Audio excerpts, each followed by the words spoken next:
ক্ষেত্রে দেখছি যারা ফেক অ্যাকাউন্ট বানিয়ে ভিন্ন দেশের ভিডিও ছেড়ে পশ্চিমবাংলায় হিন্দু মুসলমানের মধ্যে যে সম্প্রীতি ঐক্য বিনষ্ট করার চেষ্টা করছে, ভিডিওটা ফেক বলে আবার কোন পুলিশ ডিস্ট্রিক্টের ফেসবুক পেজ থেকে সোশ্যাল পেজ থেকে ছাড়া হচ্ছে, কিন্তু যে ভিডিওটা পোস্ট করলো তার বিরুদ্ধে অ্যাকশন নিয়েছে কি নেয়নি, তার বিরুদ্ধে কেস হয়েছে কি হয়নি, তার ডিটেলস কেন ফেসবুকে আপলোড হচ্ছে না বা সোশ্যাল সাইটে আপলোড হচ্ছে না।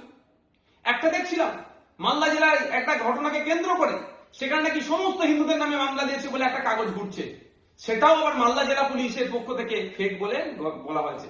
কিন্তু যে এই লিস্টটা সার্কুলেট করছে তার বিরুদ্ধে কি ব্যবস্থা নিয়েছে ওই মালদা জেলা পুলিশ কিন্তু একবারের জন্য বললেন না।